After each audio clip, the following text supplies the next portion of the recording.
bidding on $5 million, the grand prize of the most insane competition show you've ever seen. And competing for it are these 1,000 contestants. Beast Games is one of the hottest shows on the planet right now, and I'm here to break it down for you. My name's Adam Dunlap. I was player 600 in the games, and I sat down with my friend and former player, Janell Almuina, player 338, to discuss what happened. Here are some clips from our discussion. I said, in the name of Jesus, I put a hedge of fire over my tower. Like, what would have happened then, do you think? That would have been a hot mess, but that would have been great content. You're so exhausted, like not only physically, emotionally, mentally. It was a total massacre. It happened almost immediately, and the game was done. I don't think I've ever felt, I'm going to cry. I've ever felt so much joy. Bipolar environment of extreme highs and extreme lows and extreme tension and pressure and extreme euphoria. This is not life or death. This is a game. It's a game, for God's sakes. In my heart, I know I made the right choice because I came home with something to my family. Without further ado, we'll get into it. And as always, if you like Mr. Beast and the Beast Game Show, subscribe to my channel for more content and leave me a comment if there's something you'd like to know or someone you'd like me to interview. I'll get it done for you. See you soon. So, true story is that, not sure if it's too much information, right? TMI. No, but definitely not. I woke up that morning that we did the bribe one that I took the money in, the third challenge. I woke up sick. I don't know if I told you this prior. I didn't know this. No. But I was so sick. I was freezing. I was spiking a fever. They gave me the medical team, like they did give me like medication. But it wasn't like, I guess, like, it was just like Tylenol or Advil. And I was spiking a fever because I was freezing, right? And all I can think about was getting to the city. That's all I can think about. Like, if I get to the city, I can lay in a bed and I can cover myself, right? Because I was so cold. Most of the time that we're just waiting, I was laying down on my podium because I was just feeling awful. And I remember that my mind completely changed and snapped when I realized that there was $50,000 on the line and only a few people had taken it. And when I realized that 60,000 came and not one pressed it, I was like, wait, like this is crazy money, right? I had to really kind of like detach myself from where I was, like mentally, and kind of bring myself back to real reality that, hey, like $60,000 is a lot of money. $70,000 is a lot of that I'm doing nothing for. I'm just playing. I'm literally just sitting here playing a game. And when I realized that all these kids are like, all these people, I mean, young, older, are just standing there looking at the button or not looking at the button, right? Kind of turned away. Right. I'm thinking to myself, like, how is this happening? And they continue, Carl and Matt kept saying, like, guys, just press the button. Like, I really believe that they thought that it was going to be way quicker than that. Right? I think that Jimmy was just like, why is this taking so long? Like, why? I mean, I'm sure they had an idea that a lot of people wouldn't press it, but I think for the most part, they thought it was going to just kind of be way quicker and faster to get to like the last 500 to get to the city. So when I noticed that the 60 and 70 aren't being pressed, so you know we're all mic'd, right? Side note, we're all mic'd. So I say at 70, I'm sitting and I just kind of stay under my breath. I'm just going to take the 70, right? Because I'm feeling so bad. All I can think about is a blanket. And I'm like, $70,000? Like $70,000 I can pay my mortgage down. You know what I mean? And then just owe $20,000. And so I say that, and Jimmy says, maybe it wasn't only me. Maybe it was someone else that said it. But I say, like, he says, okay, guys, we're going to put 10 more minutes because my producer just said that someone said they were taking 70,000.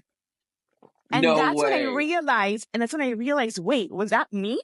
That's because I know I said it. And then I think to myself, well, how'd they hear me? I'm like, oh my gosh, that's right. We're all mic'd. So then I say, okay, I'm not taking 70. And in my mind now, I'm like, I'm going to take 80. Because if no one's taking 70, why would I not take the extra 10? Right? So he puts the 10 minutes, no one takes the 70. So that's when I'm assuming, like, I guess it was me that they heard. because no one else took 70. If you see the video, it goes from 50 to 80. So he jumped Right. 60 and 70, Right. right? Well, yeah. Well, they made it look like they didn't even offer. I was going to ask you because they made it look like they Right. offered 20, then 50, then 80, then 100. And I was like, per my understanding, it was levels, 10K. Right. No one took 10. No one took 30. No one took 40. No one took 60 or 70. And no one took 90. Right. So they went there, they sat there for like 10 minutes. Nobody took it. Right. Go to the next level. Right. Wow. And I believe, I can't remember for sure, but I believe that the 90 was put for 20 minutes, like 10 minutes and then 10 minutes, because no one took it. And they were like, how's no one taking this?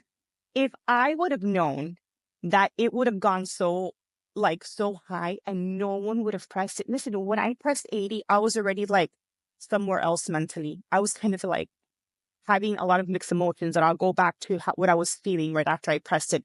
But going back and seeing like the replay, and I saw how no one took 90. Well, I mean, there's no replay, but mentally, like just kind of thinking like, hey, no one took 90, which is why they went to 100.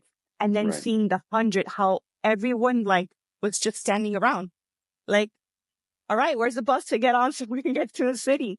Yeah. Right? If I would have had any idea that no one was going to take the 100, I would have waited. Of course, anyone would, right? Of course.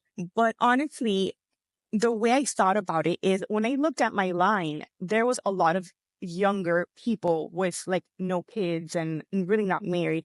There was only this one gentleman that I don't even know his name. I don't know him because the only people I met on my line was these two sweet kids that I completely knocked off, right? Which was, his name was Alejandro, and a really sweet girl named Sadie that she probably disliked me so much.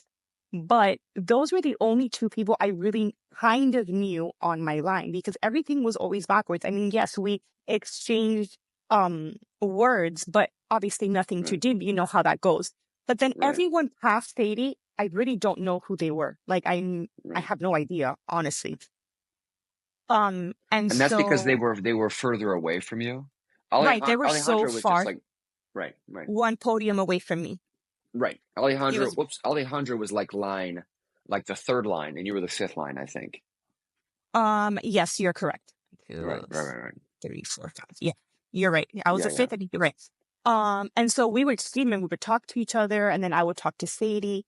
That for me was the hardest thing. But you know what I'm gonna say is that this older gentleman, I don't know him, right? I don't know if he's gonna take it. He seems like he's not gonna take it. But as an adult, right, with everything that we have to do in our adult life, I'm starting to kind of think about, like, if he's thinking like he should be thinking, which is how I'm thinking, right?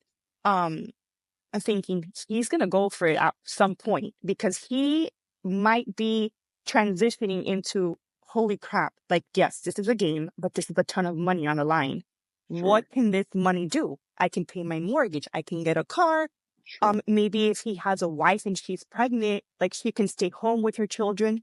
Right. So now all of a sudden I've kind of like switched my mentality. I'm like, I have to go into game mode. I have to kind of think, if as a provider, as a man, what can he be thinking? Yeah. Right. So that's the only person that I was like, if anyone presses it, it might be him. Did he give me a clue, or did I feel like he would? Like, no, I just thought out of my whole line, he would be the one to press it, just because we have responsibilities. You know what I mean? As we get older, we have a whole bunch of different responsibilities that when we live at home with our mom, or we're just young, kind of just figure it out, right? When we're younger, we're more idealistic, right? And what you're saying is you're in the adult mindset, and you recognized another adult, and you said, we're thinking slightly differently about this game than the younger group. So I think the younger group isn't going to press because they're idealistic. They want to win the game. But we have a different level of values and priorities in our life that pull us to pressing the button. So I don't really think values. I mean, I think we can all have the same values. I think that we're just in life at a different point, that I think there's different things that are important in that moment. Right. So what did I go there for? I went to win for my family. I went because I wanted to pay like my mortgage. So just a little side note, before I left to Vegas, my husband was his position was dissolved. Oh wow. right? And so I was like, oh my gosh, like now I really have to go. We were hit with a huge hurricane that left us without light for 2 weeks. I couldn't even buy sneakers before I left because Academy was closed. So I The was just, academy. What Academy do you is mean? like a Dick's Sporting Goods or Oh, like okay, okay. like I'm not sure what it's called in I see. So there here was a in storm, electricity's out, you can't go buy shoes, and you got to run off to I- Beast Games. right. So the day before we leave is when when I leave, we finally get power. And I run that same night to find a pair of sneakers because everything had been closed. Thankfully, I found a pair of sneakers, a black pair of sneakers. But I mean, it was intense. And since I was like, listen, I have nothing to lose, everything to gain. Like he doesn't have a job now. Like we have 4 kids. Like what are we doing? So I'm just like, I'm gonna wing it, see if I can get anything I need to pay like Wow. 3 months of like light, water, and our mortgage, right? Right, That's right. so yeah. And when you press the button, they have a pretty good shot of you. I don't know, sometimes they creatively edit these things so it's before or after. But when you press the button, they have the shot of you standing there and you look sad. Did you have you watched that and have you analyzed what you looked like? So yeah, but I do. So it's it's a difficult situation, right? Because I'm not exactly the person that loves to hurt people, right? Like Mm, it's not like it's definitely not what I teach my children. It's not practice what you preach because that's definitely not what I did, right? I was just sad because I knew that these players wanted to go to the city and they wanted totally. to play. Mr. Beast is a huge name. It's a big deal, right? And a lot of these younger players, um, honestly would give anything to continue into the game, right? Totally. So I kind of felt like I took that away from them. I felt like I had, especially Sadie and Alejandro, like I had backstabbed them, right? I Mm, felt like because of me, they were so hurt, right? sure. And that's definitely not what I still haven't found Sadie online, but I found Alejandro. I messaged him like asking him for forgiveness, but he hasn't seen it. So I'm assuming like it's in that folder that you need to actually look for. But anyway, and so Or my he's ignoring thoughts, you. or maybe he's ignoring me. That's possible. But there's just one girl. She's so funny. She really dislikes me. She was the only girl on Uh-huh. my line. She wears glasses. I don't know her name. But on one of our group chats, I said, hey, can you guys follow me on my TikTok account? And she said, like, thumbs down. I'm like, okay, well, just like you. I'm like, except you. Can anyone else follow me? Anyway, and so how did I feel? I felt like it was like a mix of emotions, right? Because I'm like, okay, I'm out of the game. I just kind of, you know, asked out 6 or 7 players. I don't remember how many. And then at the same time, I'm thinking like, I cannot wait to get out of here, to get my phone, call my husband, right? That's all I can think Mm. about. So if you look back at like all the footage, I think I look crazy because I'm like crying and then I'm laughing and I'm crying and then I'm laughing. And I'm just like, I'm so sad because these people next to me are crying, Sadie's crying, Alejandro's screaming at me. And I'm just like, oh my God. And then I can think about is telling my kids and my husband, like, Mm. bye, you know? And so I look bipolar, Mm. honestly, and true story. Well, I mean, And, welcome to the games, right? I mean, that's indicative of how the games were. It was right, a bipolar environment of extreme highs and extreme lows and extreme right, tension and pressure and extreme euphoria. Well, what about the right. first game? Let's go there because Okay, you let's you go. obviously you got to a point where you were able to accept a lot of money, but there was a lot of money on the table in the first game, and you didn't accept that.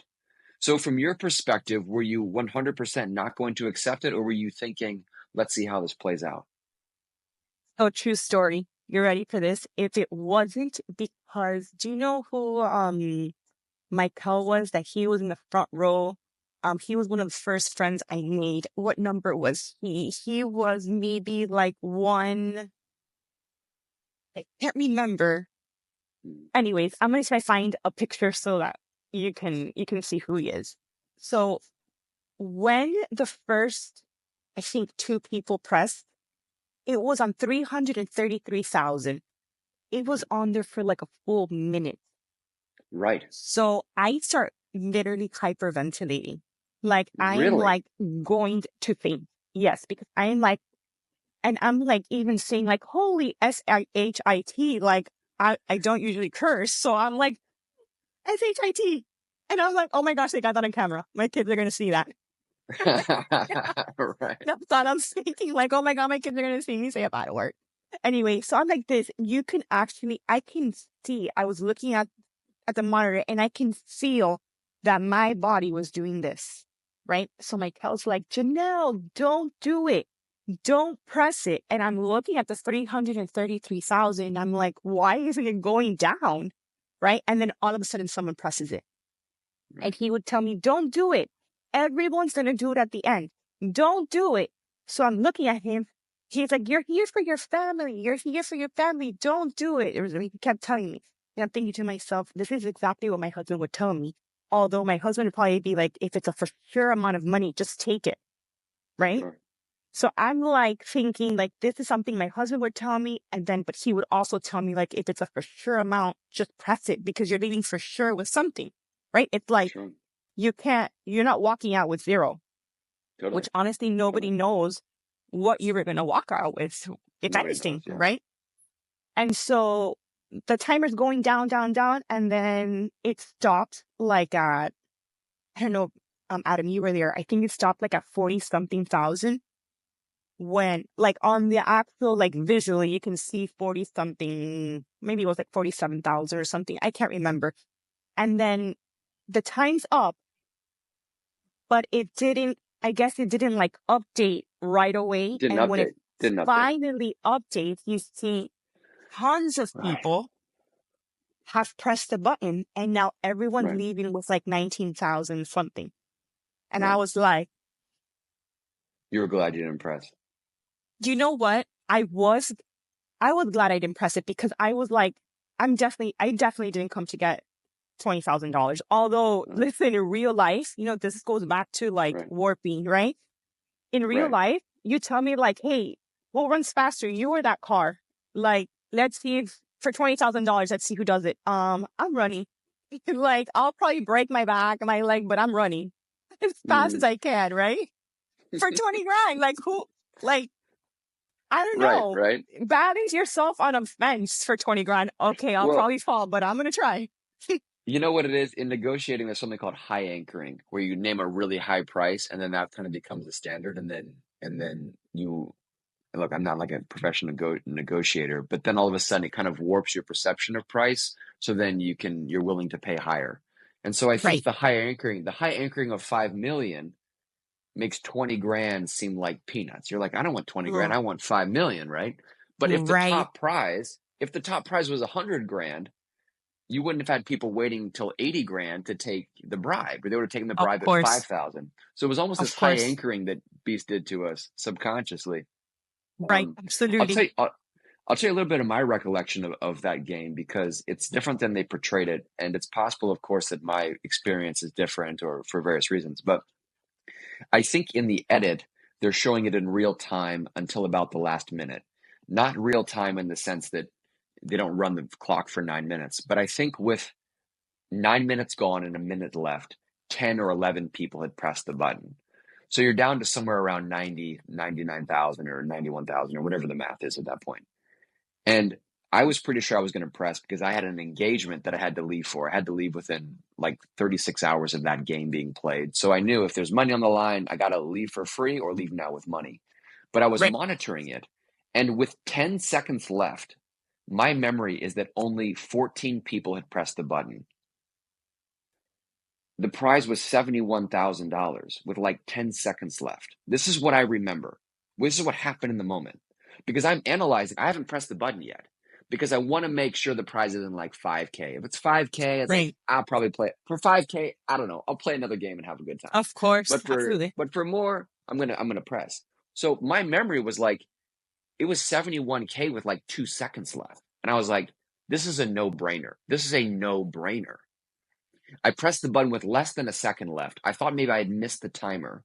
I looked down, my platform was green. Sweet. I walked down. I get down to the money, and there was a guy there that says, we just won $71,000. And like, he gave me this huge hug, and we're jumping up and down. And I'm thinking, this is the greatest con of all time. Like, we just took all the money from the game. Like, how is it that I got only 14 people pressed the button?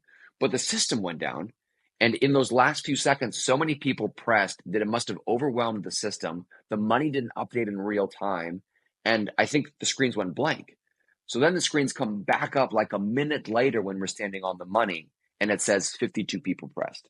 So per my perception, and yours might be different because it might have happened different, or my memory could be wrong, who knows what, 38 people pressed in the final few seconds that took it from 71 to 19. And I wasn't disappointed about it, oddly, but I was surprised because I said, "Oh wait, I thought it was. Oh well, I still got to Right. leave anyway, you know." Right. But Right. maybe it was It down worked around out the for you. 40 or 50 range. It worked out for me fine, given my situation. But Right. what I hear you saying is that you were like, "Oh my gosh, 300K," and then this other guy was like, "Trust me, it's." He Right. hit it on the head. Everyone's going to go at the Right. last second. He hit it on the head. He told me, right, everyone's gonna hit it at Wow, the end. Don't the press. prophet. Don't press. He would tell me, remember you're here for your kids. I mean, let's be honest. What is $20,000 gonna do with 4 kids? That's like, you know what I mean? I mean, it's gonna do something, but it's really not gonna. I mean, it's not gonna pay my mortgage. You know what I mean? No. Like, but I'm so thankful to him, honestly, because I feel like he Wow. like mentally walked me through like not pressing, in that instant. And then when I did take the money, he was already gone.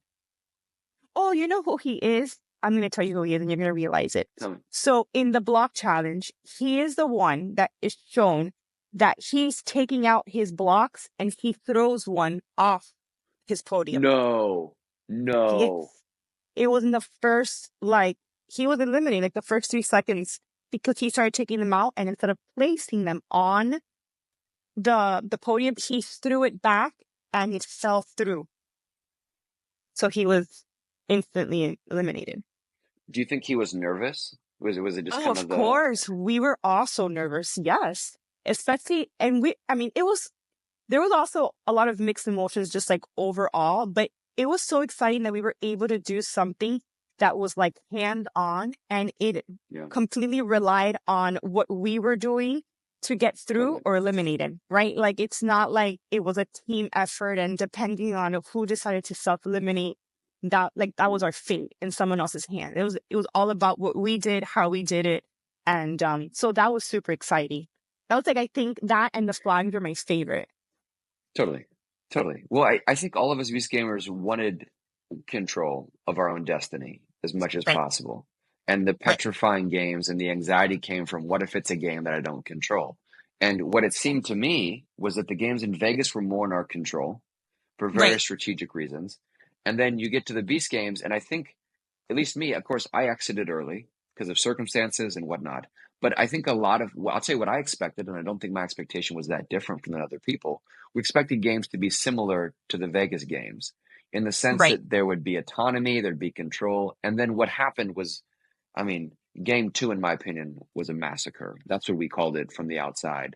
And other games, Right. like, you have no control. Like, you want to, any of those games on the tower, the 4 levels, you're one of a group of 50. Good luck, right? You have the small Right. influence in your game.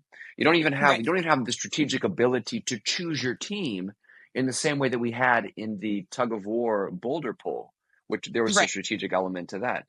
So it just Right. seemed like the game went from this strategic game in Vegas to a very luck-based game for That's any exactly what it individual was. player. And That's I think exactly what that it was was. I think that was a misstep by the producers and the planners. I think the games are more compelling when there's individual human elements in them, and I think that they took that Right. away for group dynamics, and I think it was a mistake. Right. I agree. And I think it gets to a point that, and for like television even, I mean, it becomes no longer fun, right? Because now you're like, I mean, I can't do anything really to win, like on my own account. Like I have to now see, right, if you are going to self-eliminate so I can kind of survive or not. And it's kind of like everyone came to win something. So it's very difficult. And it might be great for television. It might be, right? I mean, so far it looks it looks good. But as we Looks progress, good. I don't know what's gonna happen, right? I wasn't there. Just things Yeah. I've heard. It's Yeah. just it's a lot. I don't know spoilers, right? It's a lot. It's yeah. I mean, obviously, you've talked to people. I've talked to people, so we know more than the general public knows about the Right. games, and we can't talk about it. But it's just a different quality of game, and I think that was highlighted in the Vegas games versus episode 1. So Right. tell me about episode 2. I'm going to tell you my perspective of not episode 2, game 2 or game 1, however you want to call it. Of episode 1. I'm going to tell you my perspective, and then you tell me how it was to live it. Okay. They offer the $1 million bribe. 52 of us take it and leave. They take us downstairs to this, I'm going to call it a green room. It's this back room. There's tons of snacks. There's food. Everyone's happy. There's a couple Man, people I aren't didn't go happy. there. I mean, Whoa. it was, I realized, and then they bust us back to the hotels. Everyone's like happy. And I realized this is the one bus where everyone's happy. And Yeah. every future bus is going to be full of a bunch of people who are sad. Well, ours was pretty happy too. Ours was pretty happy. Oh yeah, because you're the winners. They took the winners out. Oh, for sure. But Oh, you know they what? In a little segmented you. bit, right? Uh-huh. I was saying a little bit, we're gonna talk about what they did with us because people wanted to I like want to know. huge. So we'll talk about that after. But yeah, so go ahead. Finish. Okay. So we go down in this room. We wait for like a couple hours, or I don't remember. It was a while. And then when we left, all the buses were gone because they bussed all you guys home first. Because I saw you next day in the conference room. We were in the same hotel. Per my understanding, we finished the first game, the bribe. They were going to go on to the second game. I don't know what happened. There was some sort of complication, but I think Jimmy, I heard someone who was close to it, and they said Jimmy was like, just F it, we'll do it tomorrow, or something like that. They shut down production and sent everybody home without playing the second game. Or they planned to play the second game on the first night, which I think is really important to understand for viewers. They didn't play it. They sent everybody home. Right, back to our hotels. They Yes, come you're back, absolutely right. back to the hotel. The next day, that's why I was down there with you guys talking, chit-chatting, blah, blah, blah. And then you guys were bussed off. And then I'm at the hotel because we're like waiting for our tickets to fly home. So I'm curious in a little bit of the logistics, but let me jump ahead to what happened with me because I think it gives an outside perspective that's pretty compelling. I have a day to kill in Toronto before I can fly out for various reasons. So I go to a Toronto's Blue Jay game because I'm like, hey, I don't know. I'm in Toronto. What am I going to do? There's an MLB game. Never been to an MLB game. I'll go. So I go and I have my phone in my backpack and I say, I'm not going to look at my phone. I'm just going to try to enjoy the moment. And somewhere around inning 3 or something, I just get the hankering to pull up to look at my phone. And I get a text from my friend Allie, who also took the bribe. And she got texts from people who had been eliminated. And she starts telling me the whole story. And I just like tuned out of the game. Like 3 home runs were hit within like 30 feet of me. And I was just like zoned in on the text. And what she said to me was, it was a total massacre. It was just a culling and it happened almost immediately. And the game was done. People don't know this because they edited it differently than what actually happened in real life. So I want to hear from you a little bit of the logistics, what happened that day, the setup, how long did it take, and then walk me through the game. So I'll tell you what, there's something that occurred that I can't really tell you exactly what happened. I can kind of tell you what I heard because when all this happened, I was in the restroom. From what I heard, okay, we were standing on our podiums and for maybe half a second, apparently I didn't see it. So I can't kind of tell you this is exactly what happened. But the rules flashed on the screen and then they came out. So apparently for game 2, apparently a few people saw it. Some people didn't see it, but a lot did. Right? From what I heard. So Oh yeah, I I heard a come lot of back, this. right. So I come back to my podium, and my friend Janine, which is 339, tells me, "Did you see Right. that?" And I'm like, "See what?" She's like, they just, sorry, can you hear me? Yeah, yeah, Hello? Oh, yeah. they just flashed the rules. And I'm like, "Well, what are the rules?" And she's like, "Someone has to eliminate, but we're not sure how someone has to eliminate." And I'm like, "What do you mean?" She's like, "I don't know. It just said, I don't remember actually exactly what it said, but something like to the effect that someone in your group, in your line, has to kind of self-sacrifice so everyone else can get through." Or something like that. Like I said, I want to say it again. Right. I wasn't there. I don't know exactly what it said. Okay. So we're Well, just it all sounded like waiting there. she didn't. It sounded like she didn't even know what it said, but they knew Right. enough. They knew that there was some sacrificial element to the game. Right. Because I guess it was so fast, and we're all inside of a hangar. So everything like news travels fast. Right. So I Yeah. was just like, Oh "Oh yeah. my gosh." And I'm thinking to myself, well, I want to go home. Right. I'm thinking like, who's going to self-sacrifice? Because these lines are so far back that it's like, you don't know everyone in the line. You don't know what people are there for. So it's kind of like difficult. So whatever. We finally begin um the next challenge. And that's when Jimmy comes out to say, "Okay, so now you guys are in teams of long rows," right? And he explains it. Okay, so the first, what is it? You see, I'm going to say it wrong again. I'm saying how I understood it. The last three roles to find someone to self-sacrifice will be the three roles that are going home, right? So right away, there was people that had to leave, and they were like, "You know what? Forget it. I'm just going to leave because regardless, I have school starting Monday. I have to go back to work. I have no more like paid time off or whatever it is." There was a few people, I guess, that already knew they were just going to self-sacrifice because this is everything I'm assuming, just because when the game started, I mean, there was like the first two lines was like almost instant. Someone had pressed a button like, I want to say like right away, right?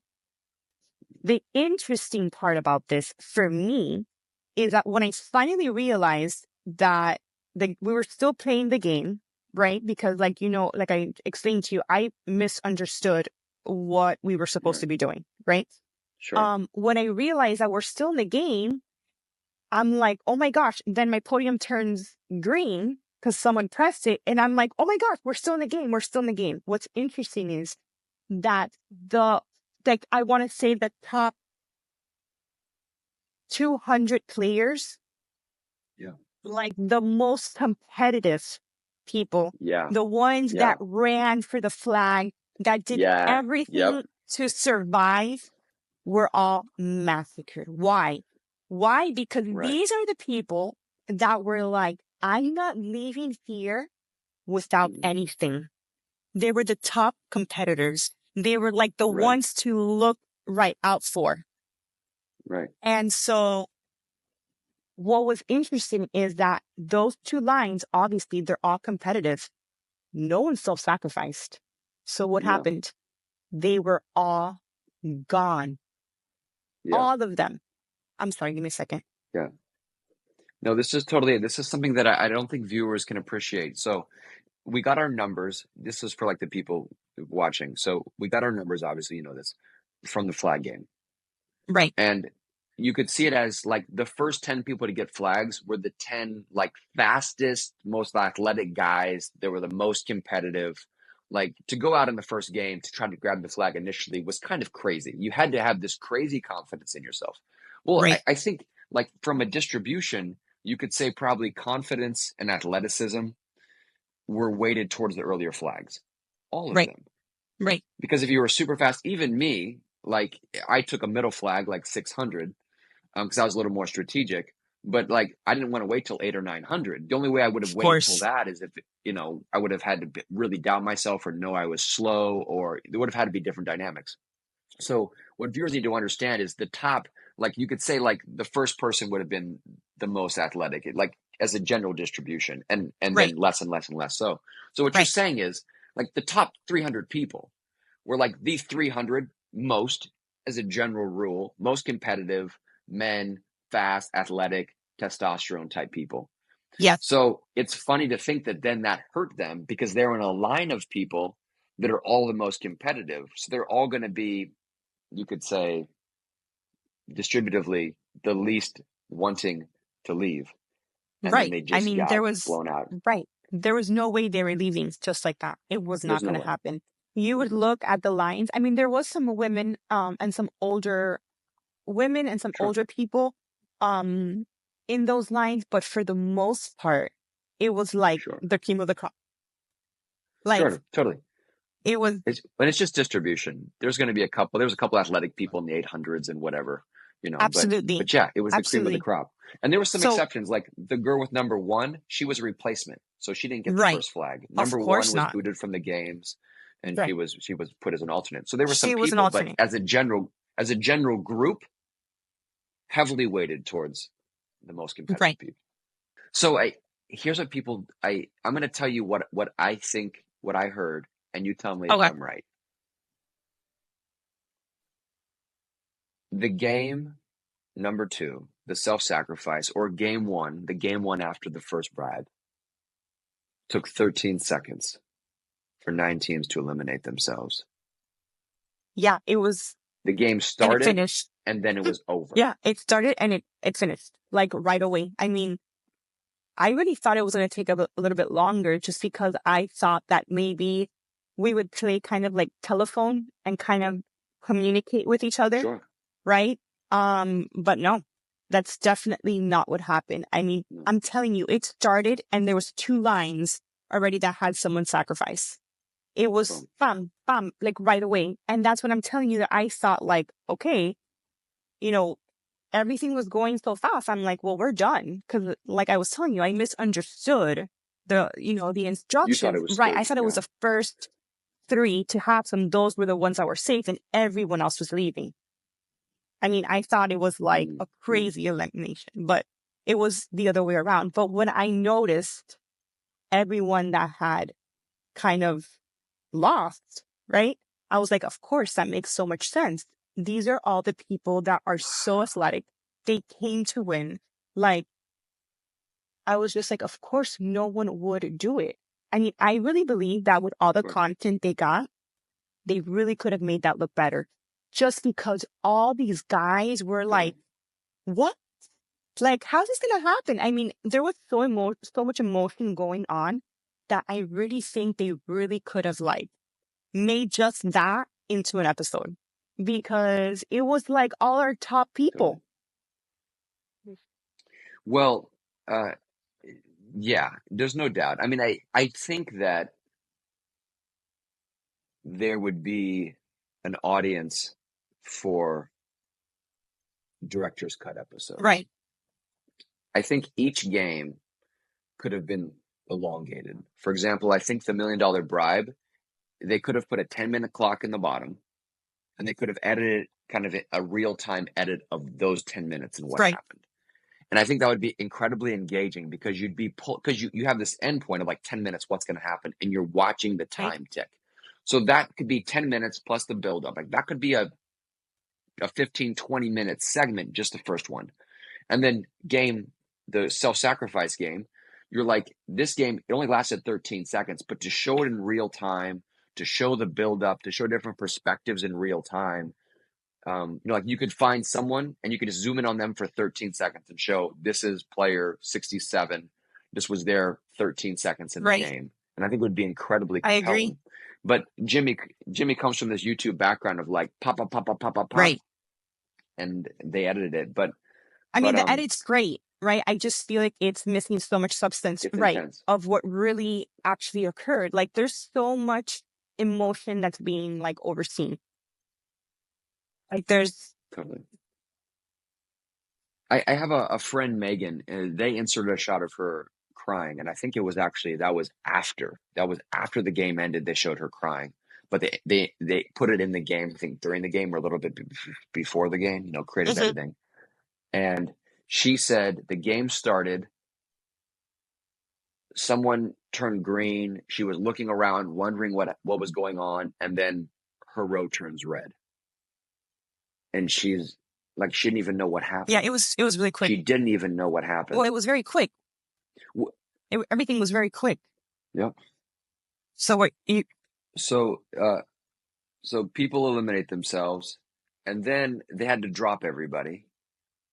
My friend Megan told me they dropped a row, and then they took a lunch break or something, and then came back and redropped another row. So they had to wait around or something. Is that true? I mean, most of the time we were waiting, but I do. We're going to be Yeah, we were. I mean, it should be recalled the waiting game, not these games. The right, waiting but listen, game. You spend 98% of your time. Yeah, waiting. it is true. But I'll tell you what, there was just so many people. Like, there's so many people. I mean, I don't think that it could be done any other way than waiting, honestly. I mean, and not only that, with all like the bad rap that was given in Vegas, I mean, they were very on top of the game with like feeding us, making sure we were hydrated with snacks. So all that also takes a ton of time because there's so many of us, right? If it's just like 20 people, I mean, we can all eat in half an hour and we're good to go. But when you have wranglers are the, like helpers or whatever, like the team captains or leaders or whatever, when you only have, let's say, 40 of those and all 40 have to get your lunch and take it to your podium, that's going to take a minute. Right. And there was people with like special dietary needs. So it's just not like, here's a lunch, here's lunch. They have to really know who's eating what. Yeah. If you're allergic, if you're not, all that stuff. And then the drinks and then the snacks. So all that takes money, time. And I think that's why, we waited so many hours. But yeah, now that you're saying that Megan told you that, yes, I do believe that one roll was dropped and then they did stop so everyone could have lunch, right? And then when lunch was over, I believe that's when they did the 1-by-1 drop. I think, I can be wrong, but they did practice that a few times because of the drone flying. But it came out amazing. Just yeah. Oh, they practiced. It did. It came out amazing. No, the shots are amazing. I felt the shot where they dropped everyone at the same time. That was at the end.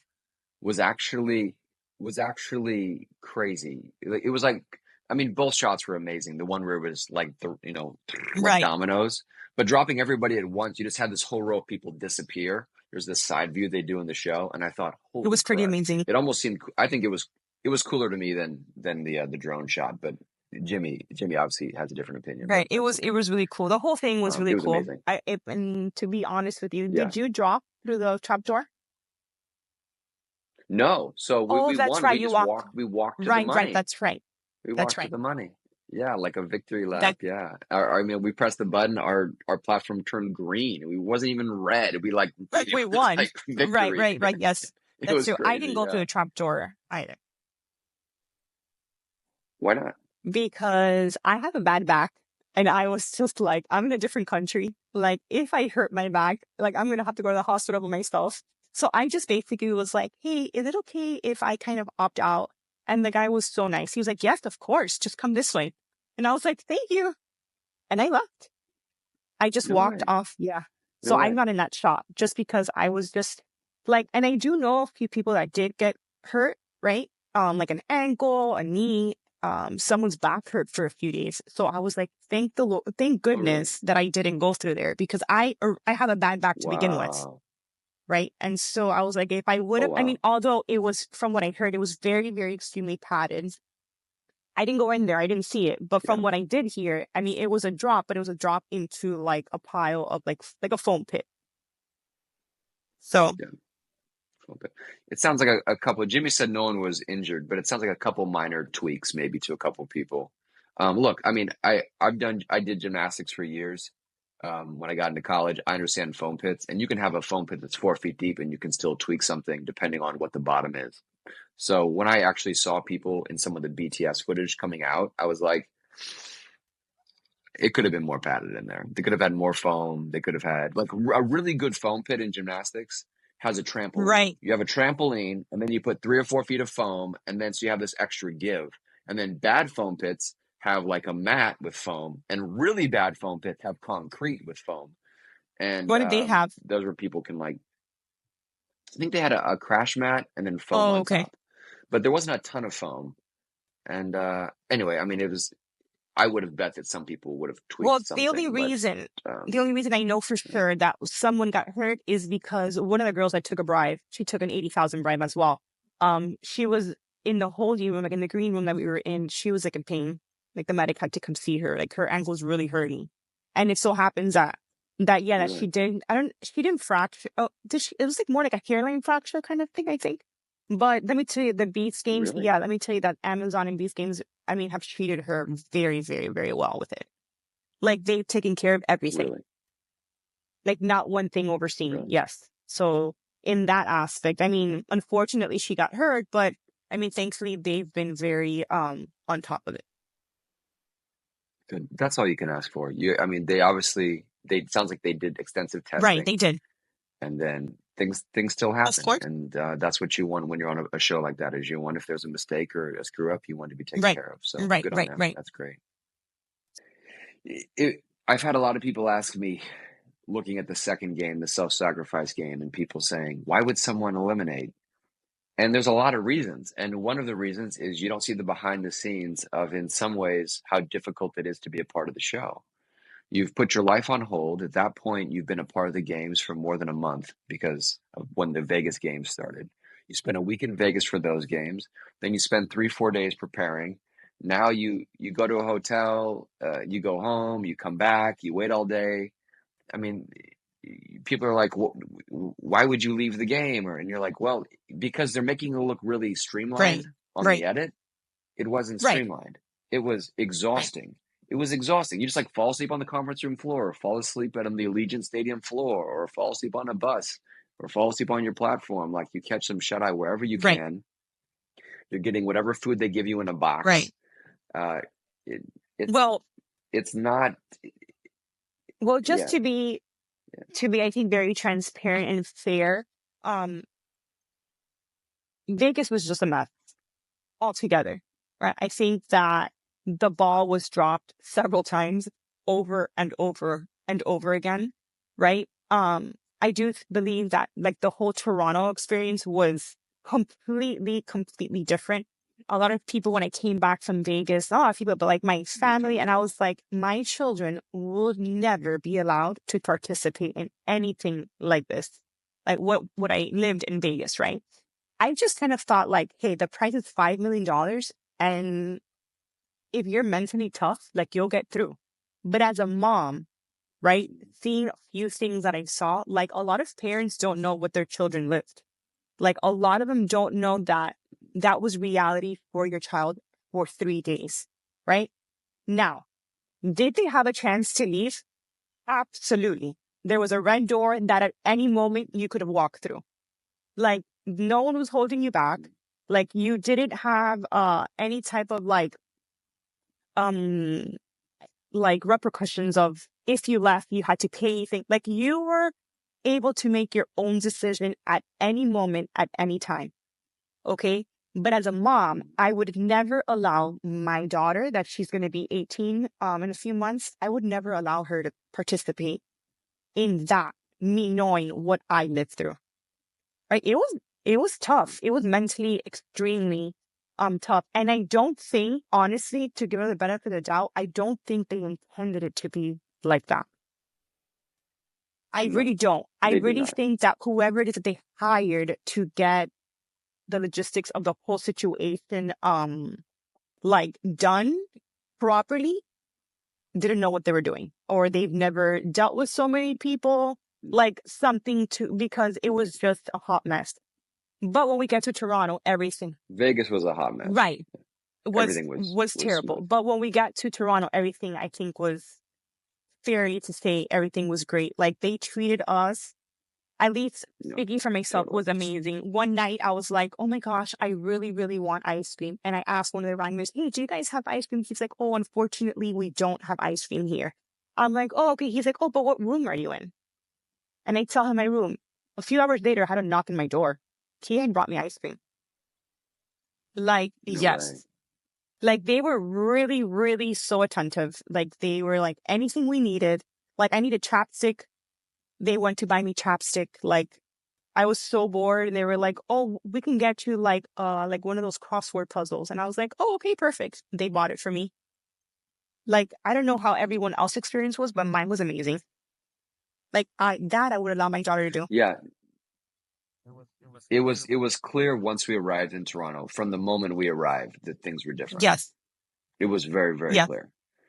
That being said, what wasn't different from my short experience, and it sounds a little bit from yours, was long waiting times. He would wait and wait and wait and wait and wait for the games and wait for the da da da da da da da da da. And then it sounds like the biggest faux pas that happened was after game two, unexpectedly back to hotels. Like the one issue was, oh crap, we didn't expect we need to send 1,000 people Back. or 700, 800 people, whatever, back to the Right. hotels. That was exhausting. But I mean, they made it right. But that was yeah, that was right. And then the next day we wake up, we had breakfast, and then we were off back to the hangar again with our bags and all our stuff again. Wow. So you get back to the hangar, and I imagine it's all set Right. up. It looks like when people walked in or something, they had all of the Right. All the little containers boxes on the side of the on podium. So everyone's walking in.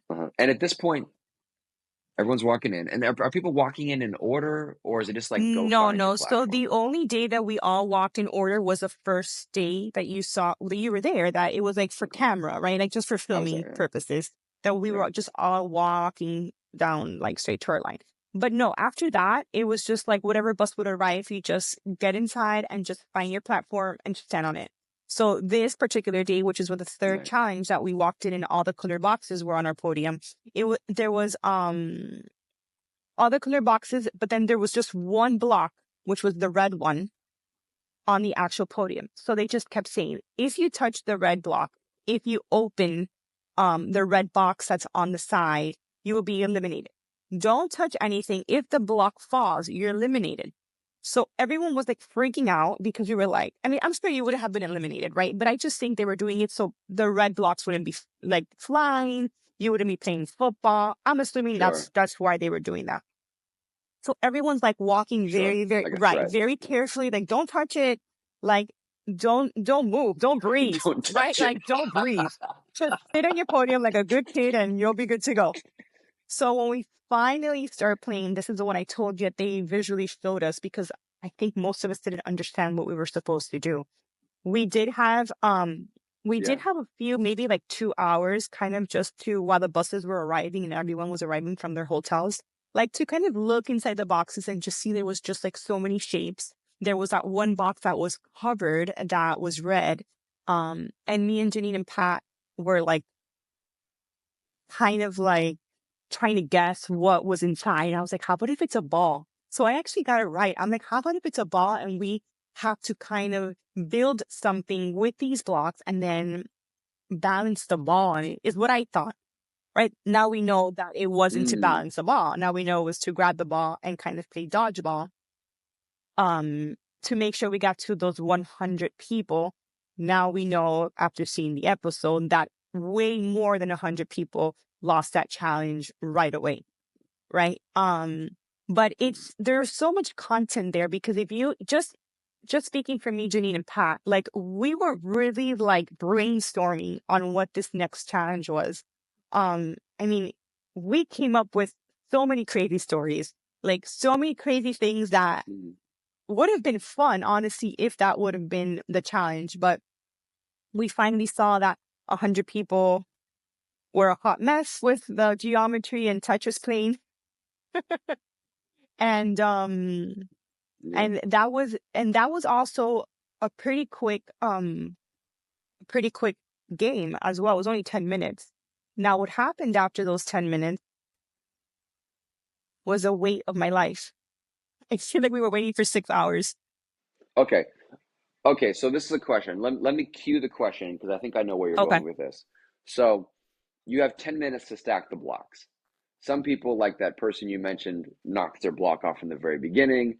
Other people are stacking their block. They turn away. Everything falls over, et cetera, et cetera. But then you get to the end of the 10 minutes.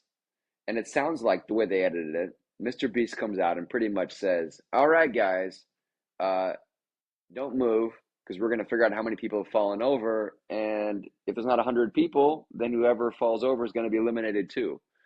So my question was, once the timer was done, what happened next exactly? And then I think where you're going is that you had to wait a long time on your platform without knocking your Right. tower over. And I wanted to know more Right. about that. Since at this point we're done with our towers, a lot of people's towers have fallen over, have been hit by the tower next to them.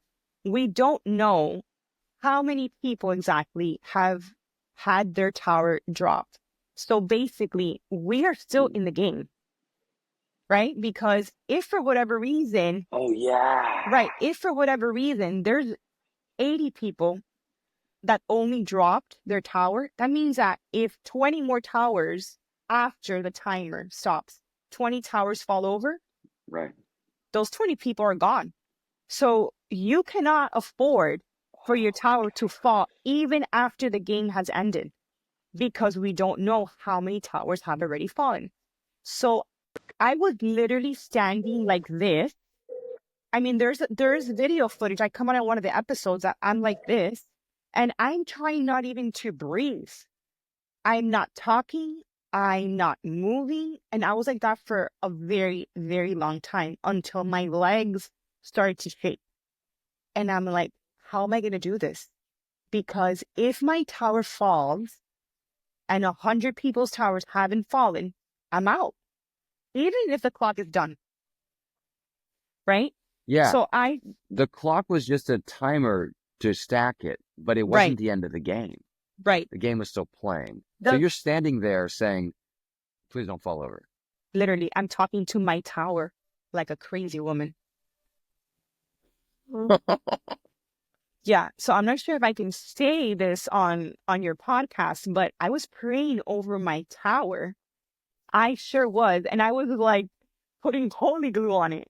Like a psycho. They can probably hear me. And I'm like, so edit this out if I can't say exactly what I said, but I said, in the name of Jesus, I put a hedge of fire over my tower. Not even no air can come in and no air can come out of my circle. I was freaking out, Adam. I was like this. I was like this the whole time. Saying like this. Like I was not breathing. Barely. I was like,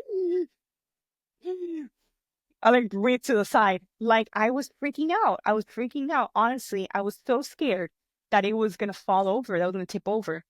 And so finally so how long I start Huh?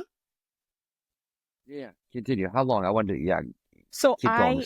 so when it's already been, I don't know, I want to say maybe like 45 minutes that I haven't moved from here, right? My legs are like, what is going on? So I start sliding my legs little by little backwards, right? Backward until I see, because obviously what it doesn't show is that we're building these blocks on a trap door.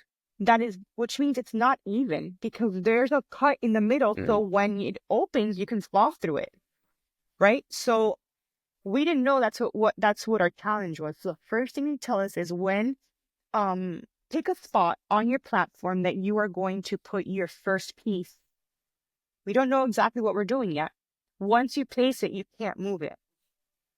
So if you place that block, that's what they said. Mm-hmm.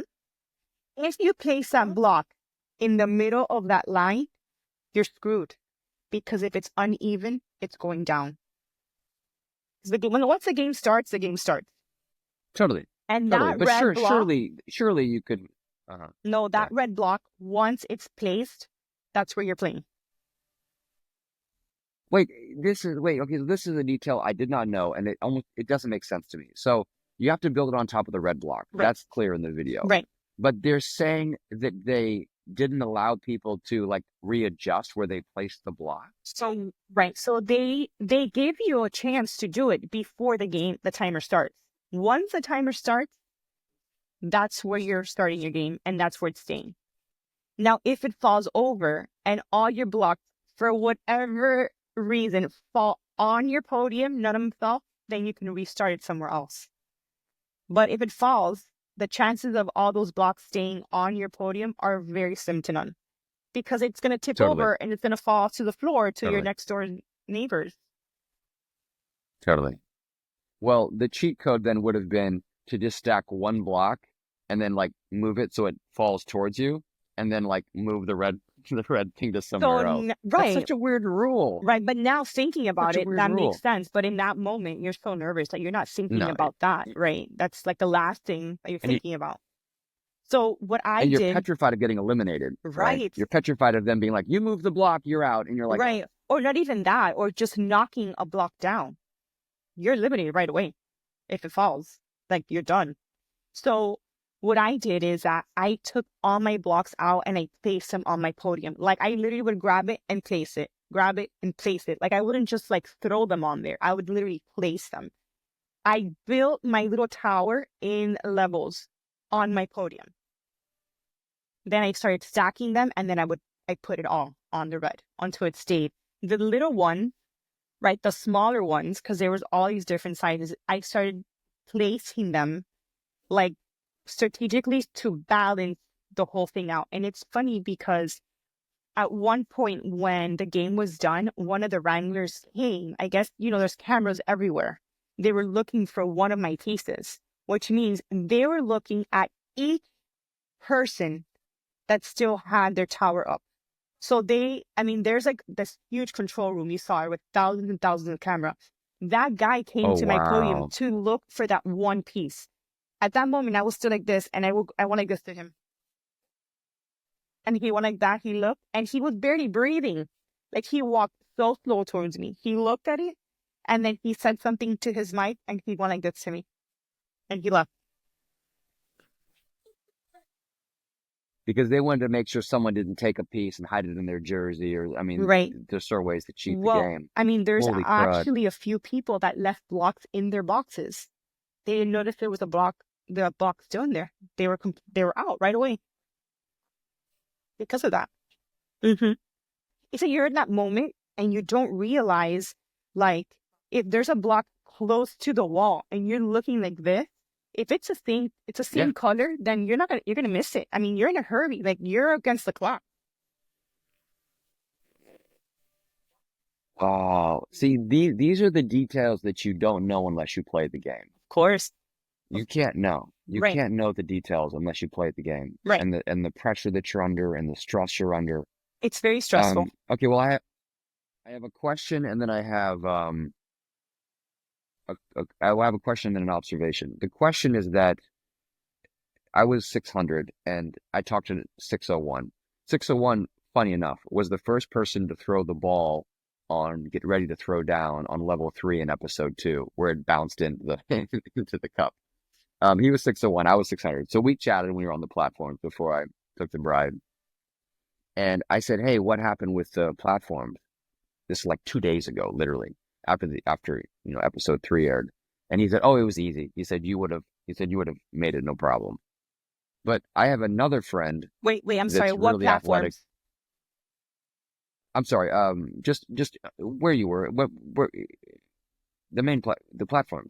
And you said what happened with the platforms. Like, what do you mean? What happens with the platforms? Let me just re-say it, because I must have just misspoke. Yeah.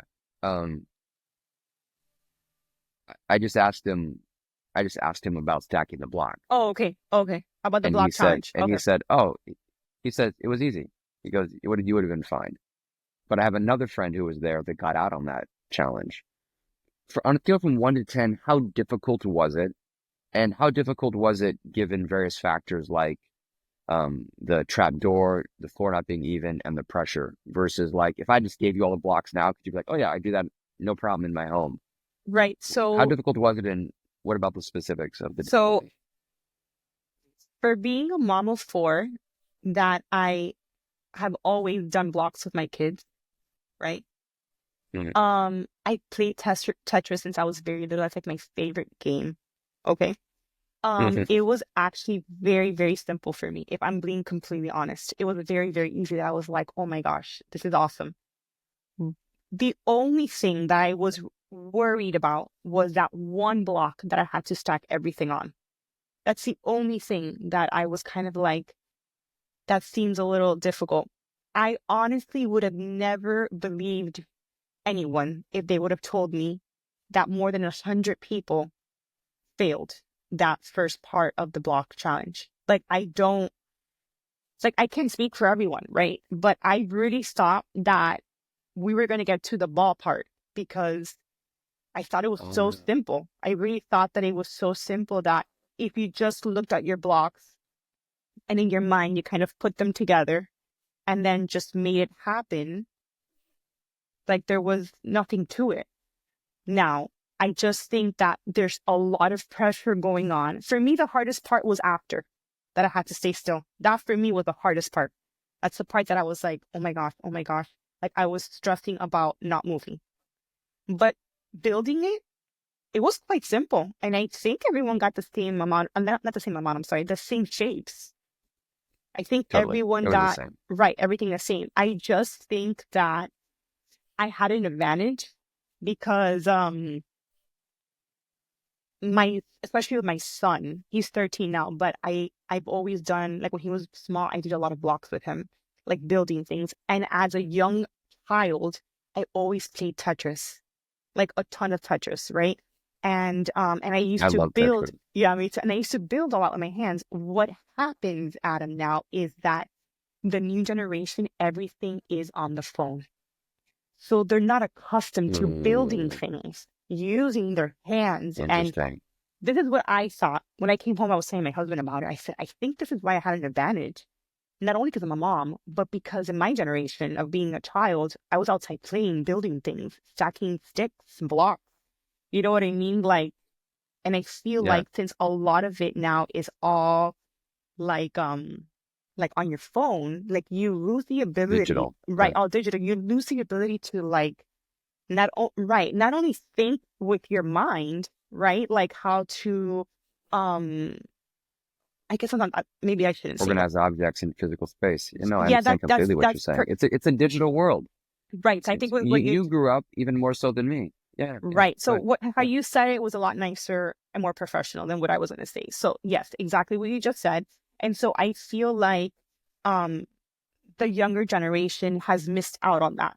And so since usually everything is given in the digital space, right? Everything is just like a click away. I feel like a lot of kids got very nervous because they've never done it before, right? Sure. And so I think that's the advantage I had just because I've done a lot of that, right? So it's funny because when they came to ask me some questions about my tower, I was like, this is called mom puzzling. And he was like, what? I'm like, it's a word that doesn't exist. I just made it up, but it's mom puzzling because I've done blocks, Legos and blocks and all that stuff with my kids. But I think that's why I had such an advantage, honestly, which is crazy. I can be wrong, but I really do think I had an advantage in that particular challenge. Well, yeah, I mean, and it sounds like some people also just maybe didn't place their red block in the right area. Where did you put the red block on your platform? So I kind of put it, so if I have my iPad right here to my left, I placed it not right under it, but like on that little edge more to the right. So if this is my podium, I place it like right here. Let's say in front of one of the boxes. Actually, to be exact, in front of the red box where the ball was, because I remembered that once I built it, I said, oh my gosh, how am I going to get my ball? How am I going to get it to it? Because my tower was right in front of it. So how would I go around it to open the ball and grab my ball? My tower would have fallen. Yeah. What about people? People had, people were mic'd up. They had a line that went through the clothing. Do you think anyone moved and that hit the red thing and Oh caused the yeah, tower to I'm fall? sure. I'm sure. And that's something that they said over and over and over again. Remember that you guys are mic'd. Place your red block strategically, because if you kick it, if your wire knocks it down, you're eliminated. You're done. Like there's nothing we can do for you. So what Wow. I did, I think I would have unmiked myself. so what Yeah. I did is that since it had so much cording, I took all that cording out of my clothes, and I was still mic'd, and I kind of threw it over my platform, if that makes sense. So it was hanging off the platform, and I just made sure that my leg was close to the edge for the most part. Interesting. Whoa. But it was there was a border around the platform. Right. Right? Because there was like a lighting. You could think of where the light was. Mhm. You placed it inside the border, though. Right. hmm Okay. Actually, Interesting. did I? I think I did. I can't remember, but yeah.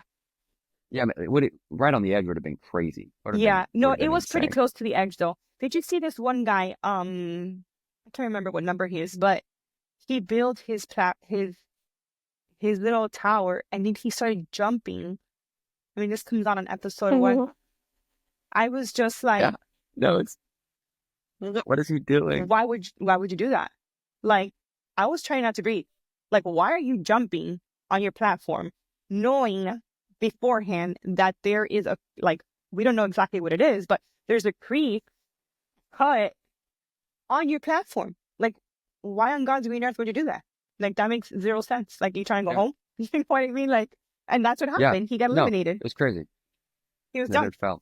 fell. Yeah, two things people don't know is, first is there's the trap door. So yeah, there's like a crease in the middle of your platform, and it wasn't necessarily perfectly even. And they did move a little bit. They did. They did move a little bit. Like you could tell, like there's probably hinges on these. Even if they hadn't told us, even if you hadn't experienced people fall, you would have assumed these things look like they can move.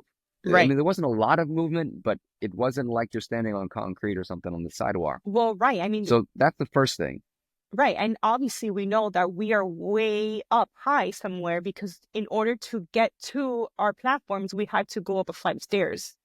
So obviously, when you start analyzing, you're like, well, I'm like on the 2nd floor, which means that this possibly can open, and we fall through it.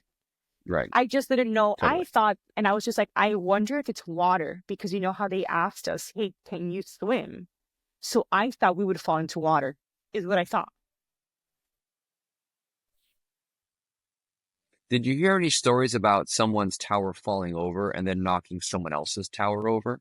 So I didn't. I know it was possible because they told us that if your tower fell over and knocked over someone else's tower, you were both eliminated.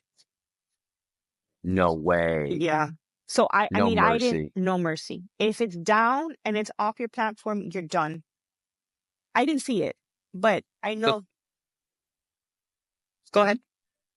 What do you think would have happened if someone had just decided to become A villain. the evil one and started throwing their blocks at other people's towers? Like, what would have happened then, do you think? That would have been a hot mess, but that would have been great content. But that guy would have been, or that girl would have been Oh the my villain. God. That would have been, they should have planted someone like that. That would have been good. I mean, not mine. He's not mine. But that would have been Right. chaotic. That would have been, oh my gosh. I mean, they probably didn't do that because I would assume like a fist fight would have probably come out of it. Oh yeah. That's a great point. Because, That's a great point. right. So they probably didn't encourage that. And I don't think, I mean, I don't know what would have happened, but that would have been, the rules are the rules. They would have lost. I just don't know. I don't know what would have happened, honestly. That would have been a hot mess. Who knows what would have happened? That would have been I have dangerous. one last observation, then we'll go on to the. Who would do that, first of all? Right. You're trying to win the game. Exactly. I have one last observation, then we'll go to the final game. The last observation is that what they didn't show in the episode is that, per my understanding, 100 people had a block fall off their platform before the 10 minutes expired. Mm-hmm. Or more than 100. If this is true, yeah, more than 100, at least 100. Mm-hmm. If this is true, then it means that in retrospect, you didn't actually have to stack anything. You could have just sat on your platform for 10 minutes and you would have survived the game. Right. Which is kind of a wild thing to think about. But the rule was that you had to stack. So if you didn't stack, you would be automatically out because you had to use every single block. So if you just didn't stack them, that means you didn't use them. So if you didn't use them, you're eliminated. Right, but 100 people would have been eliminated before the time expired. So like if you just basically Oh, said I was stacking super slowly, I see what you're you just saying. right, Right, of course. But right. who thinks about that? Like, and you Everything and and it and ultimately you don't know that people, and there's going to be so many people that are going to fail the challenge. Like, I mean, I would have never I mean, thought that would have been the outcome. no. Honestly. Yeah, it sounds like what I hear you saying is actually for you it was pretty easy to stack the blocks. Yeah, for me And it again, was. it sounds like more that you're shocked that 100 people.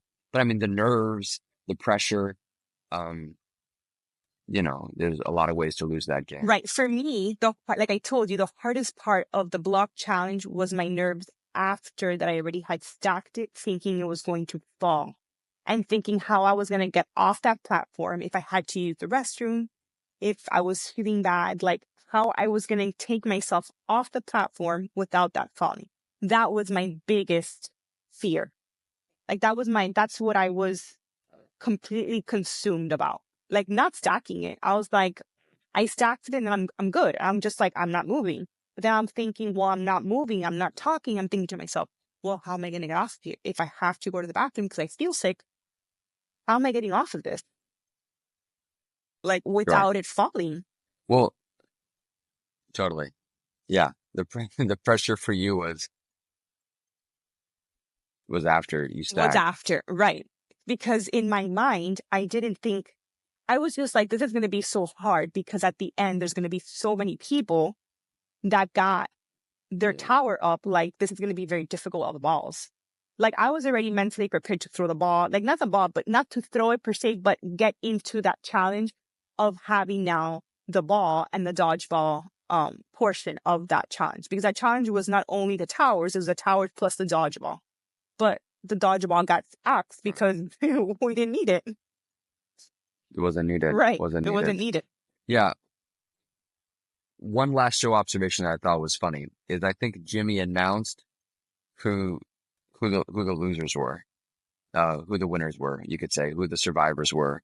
And I noticed that everyone still seemed to respect their tower. Like people who still had their tower standing. This is in the episode. They seem like they still like are protecting their tower slightly. It's true. And this reminded me of the Vegas games. I want to draw a parallel and then you can tell me. In the Vegas games, the girl jumps for the $50,000. Yes. The game's over. No one wants to get From down. what I saw, no one got off the platform. No one got up for like I don't know, half an hour or something. It's like so we true. just like stood on the platform. It was like, so this happened with the blocks as well. Yes, it's so true. What a good observation. Yes, absolutely. That's exactly what happened in Vegas. And then that's exactly what happened with the block challenge, because even me, I was like, I know I'm safe, but no one touching. No one touched my blocks. But this guy I told you about that was like, hey, don't do it. Don't press the first button. He gets a block and he throws it at my tower. I'm backwards. And I feel my tower fall. And I was like, I'm going to get sick. And when I turn around, he's laughing. And I'm like this. He's like, you're safe. You're fine. The challenge is over. And I'm like, why did you do that? Why did you do that to my tower? And it's just, I was so caught up on making sure my tower wouldn't fall that when he threw it way after Jimmy said, okay, like we already had the people that we lost. All the podiums went either red or green. Like everyone knows where you stood at this point. And he threw it after that, and I was freaking out. I was like about to start hyperventilating. I was like, Wow. he fell. But I was good. But it's just, I was freaking out about falling, that when it finally fell, I was like, am I still good? Kind of thing. So That's hilarious. So yeah, it's funny because It was your identity. in that moment, yeah, just like the platform, it's so funny. It's so true. They were like, okay, you guys can make your exit now. And everyone's still standing at the platform. You can get down. That's funny. That's a very good observation on that. Well, the last game, it sounds like we have a few more minutes. And the last game, we already discovered it a little bit. We already discussed it a little bit. And I thought maybe it'd be interesting if you told the story about the strategy that you used to act like you weren't going to press the button. Because let me set the That's stage. Let me set the terrible. stage here. That's terrible, Adam. First of all, well, you don't want to do it? You want to do it? Okay, well, maybe not. Well, let me set the stage. We'll see what comes out. So, first of all, I just believe that you cannot understand a game unless you play it, because I think that there's a profound experience that happens when you have that much pressure on a moment, and you can't understand what you would have been thinking or what you would have done in the game. Like, Right.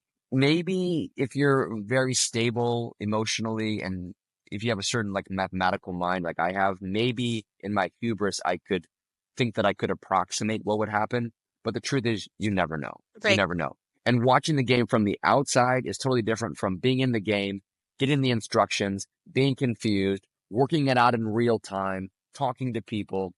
It's a different experience. And remember Totally that different all experience. this through being sleep deprived. You're exhausted. However you see it, you're so exhausted. Like not only physically, emotionally, mentally. It's an exhaust. There's a lot going on from all like corners. Right? So along with everything you just said, you're also exhausted. Yeah, you can. It's a unique experience Right. that you can't replicate. Right.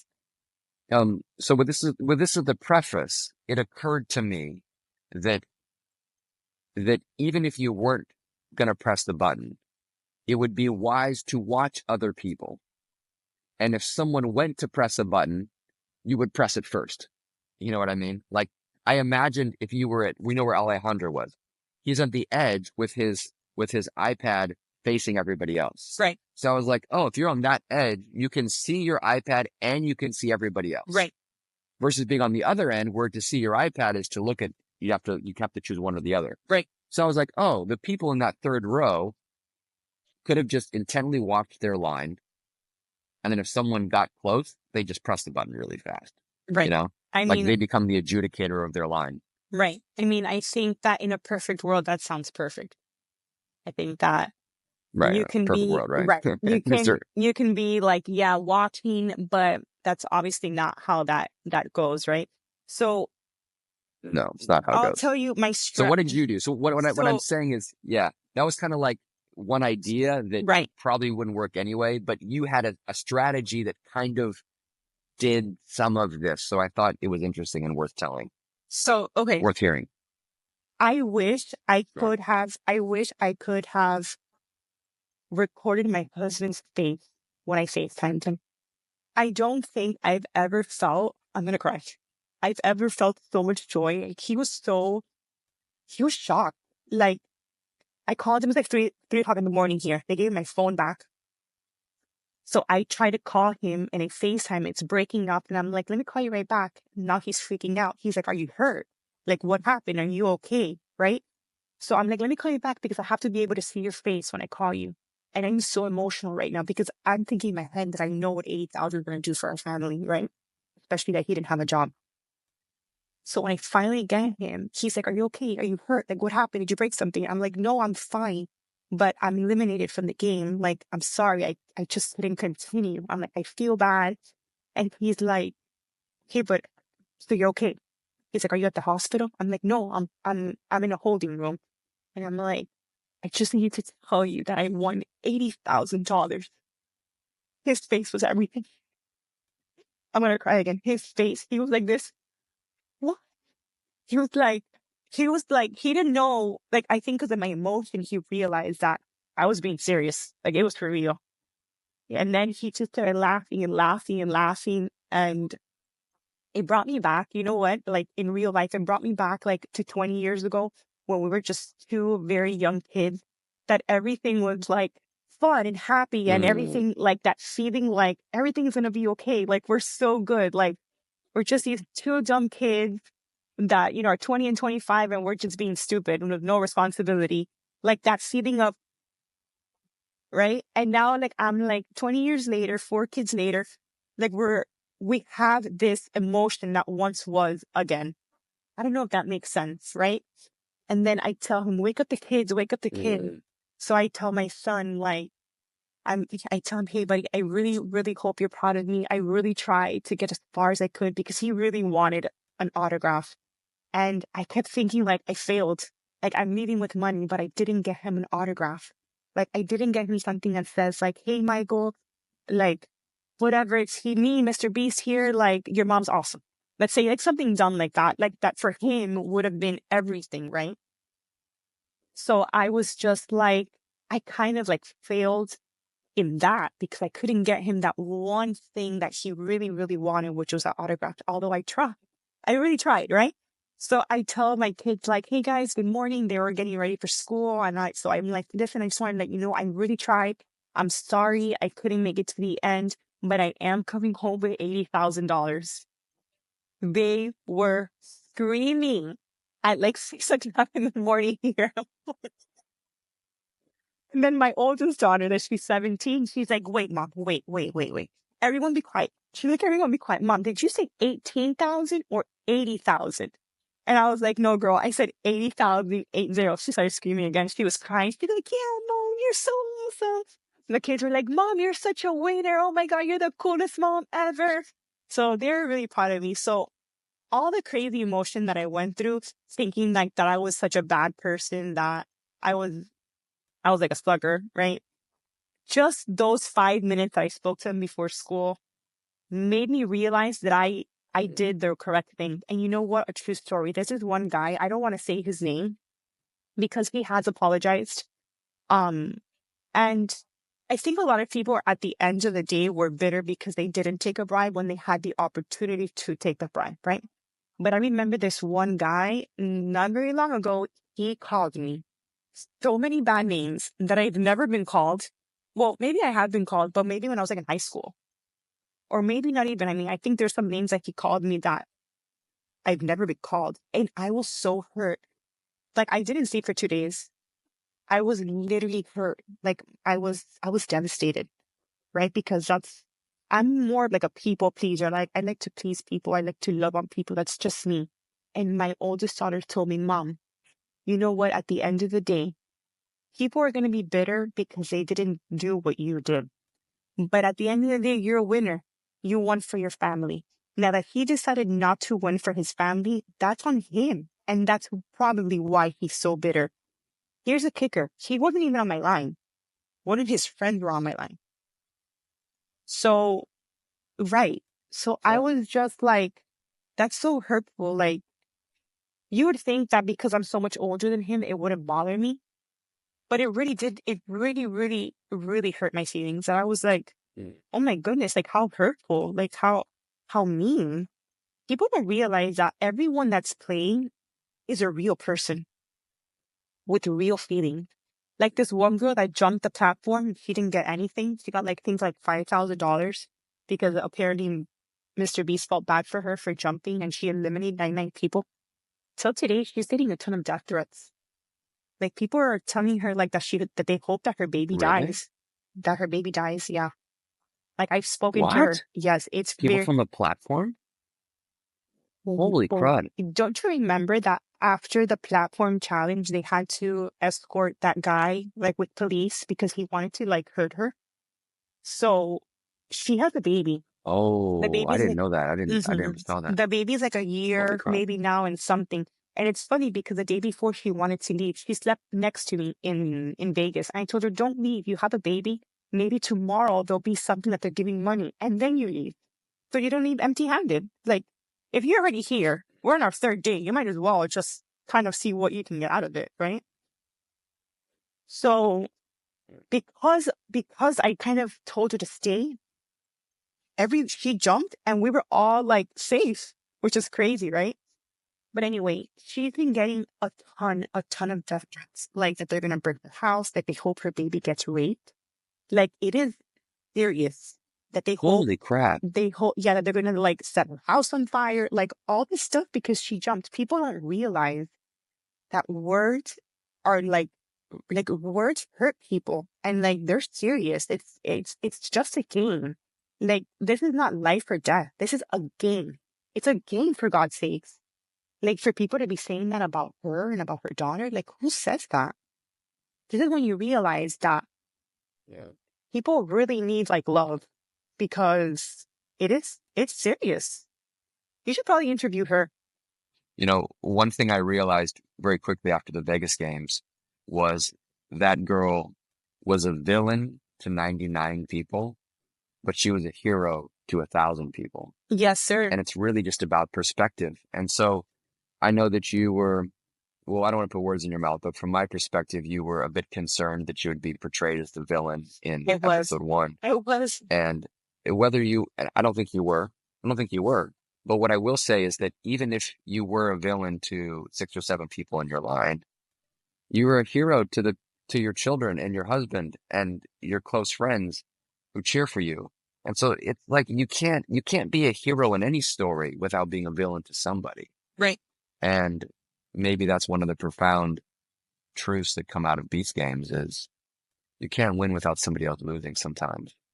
Ultimately, and you had a great opportunity, you took it, and your family's better for it. Right, and ultimately that's what a game is. Some people win, some lose. I mean, everybody knows that when you play tic-tac-toe, it's either you or me winning or losing. There could only be one winner. And it all depends on the strategy that you are willing to act upon.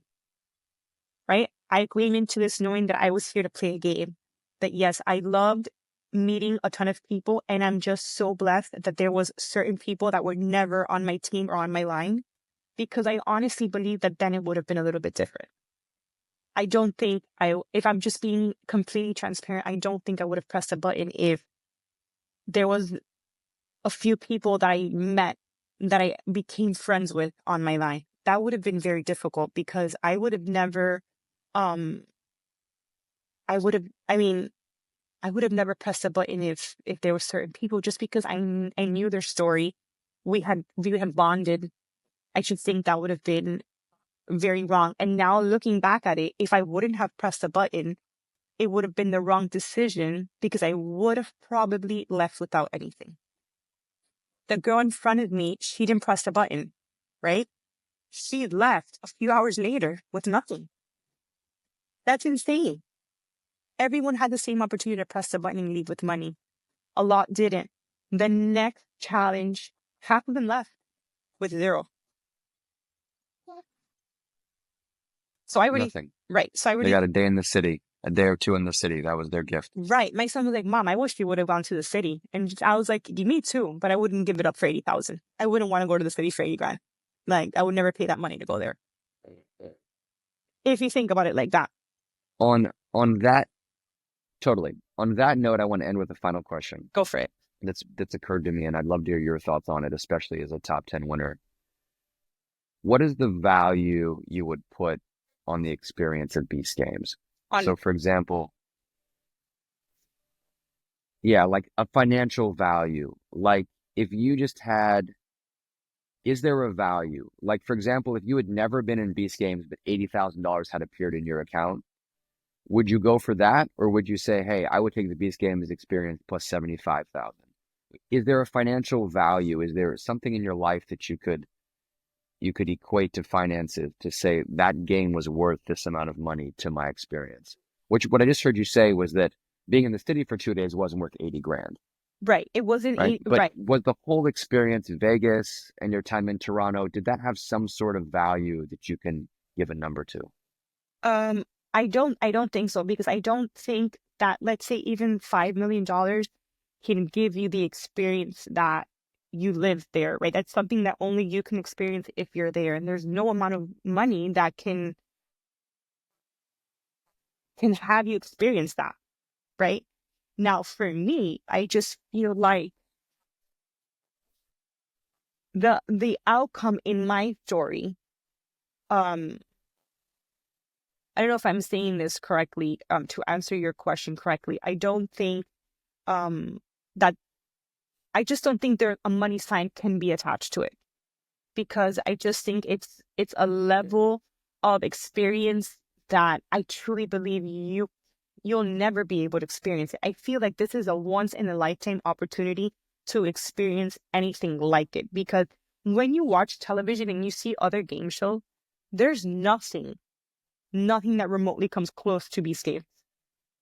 Like it's like its own level. It's like its own planet, its own. I don't even know what to call it. There's just nothing that comes close to it, right? I think that the in whole my heart, I entire know I made the experience right as choice because I one came home with is something to my family.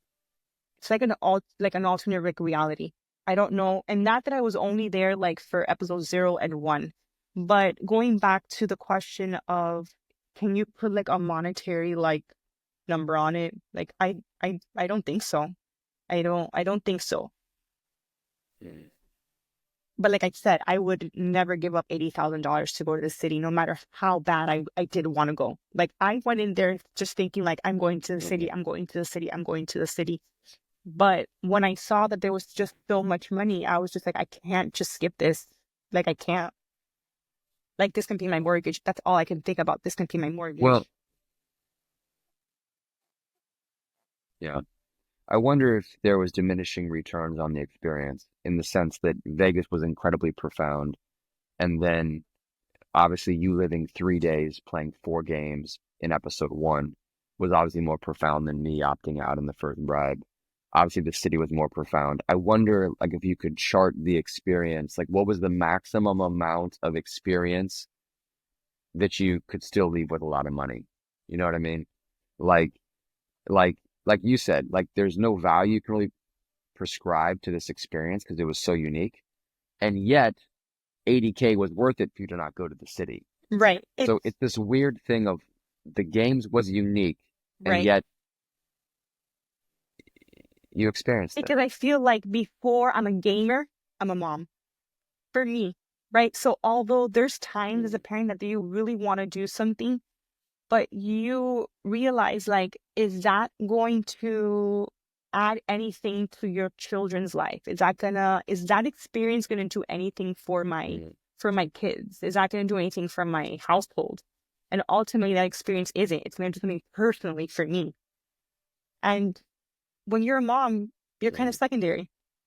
Right? So no matter how much I was honestly, I really wanted to go to that Feastables Cafe. I wanted to see if it was like a wall full of like Feastable bars. Like I was just wondering like what was in there, right? I was able to see a little part of like the rooms, right? And I was like, oh, that's cool. I probably would have been uncomfortable, but it was cool, right? So that's when I come to think like, although I really, really wanted to go to the city, like in my heart, I know I made the right choice because I came home with something to my family.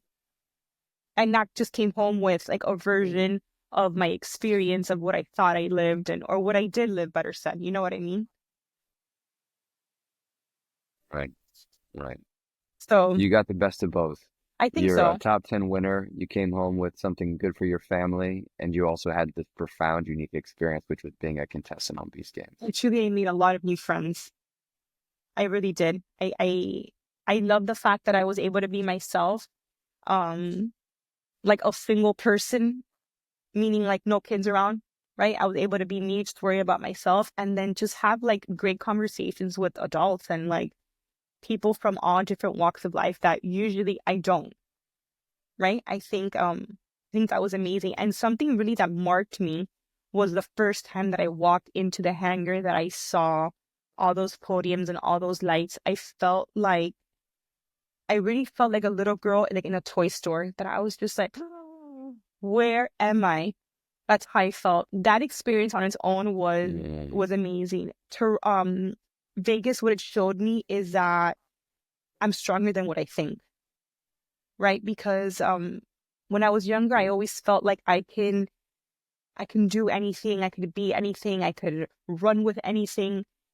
And I feel like as the years kind of progress, you kind of just become comfortable in what you live right now, and you don't know really what you're still capable of.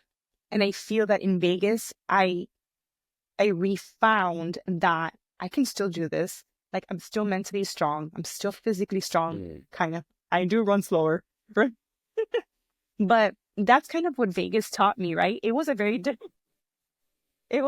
difficult 3 days, but I got through it. My husband's like, you're not going to go to Toronto. I'm like, if I got through Vegas, I'm sure going through Toronto. I sure am. So yeah, I just feel like I came out stronger at the end as well.